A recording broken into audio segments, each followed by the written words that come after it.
পূর্ব মেদিনীপুর জেলার কাঁথি শহরের শৌলা রাস্তায় বিধ্বংসী আগুন নেভাতে দমকলের দুটি ইঞ্জিন আসে ঘটনাস্থলে। বিশ্বকর্মা পুজোর পর অর্থাৎ বুধবার বিসর্জনে বোম ফাটানোর আগুন থেকে জমে থাকা ট্রের মধ্যে আগুন লাগে। এখান থেকে প্রথমে একটি গাড়িতে আগুন লাগে, পরে ওই গাড়ির তেল ট্যাঙ্কি থেকে আরো দুটি গাড়িতে আগুন লাগে। ভস্মীভূত হয়ে যায় তিনটি গাড়ি। জগন্নাথপুর গ্রামের প্রতিষ্ঠিত ফল ব্যবসায়ী রবীন্দ্রনাথ শ্যামল ও রামপদ জানার বাড়িতে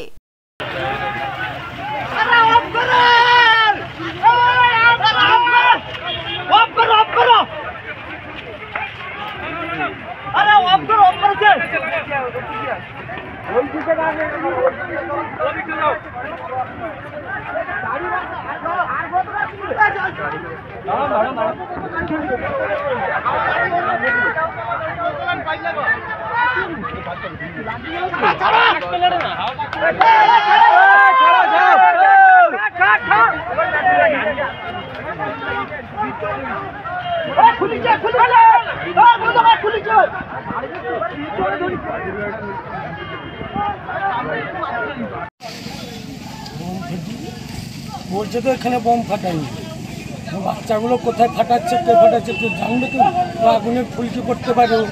মানে বিশ্বকর্মা পুজোর উপলক্ষে যে বোম ফাটানো হচ্ছিল সেই আগুন থেকে। ঘটনার খবর পেয়ে তৎক্ষণাৎ ঘটনাস্থলে পৌঁছন কাঁথি থানার বিশাল পুলিশ বাহিনী, এছাড়াও দমকলের দুটি ইঞ্জিনের প্রায় 2 ঘন্টার চেষ্টায় অবশেষে আগুন নিয়ন্ত্রণে আসে।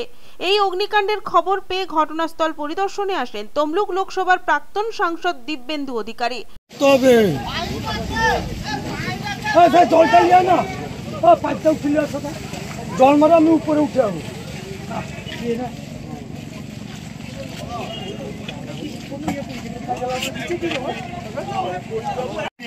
অনেকক্ষণ আছে।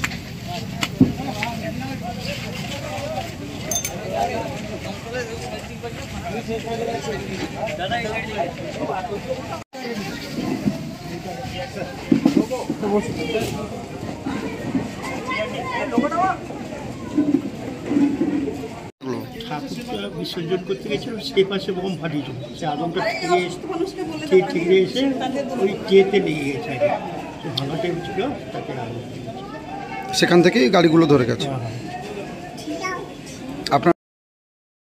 ব্যুরো রিপোর্ট, খবর BCBS।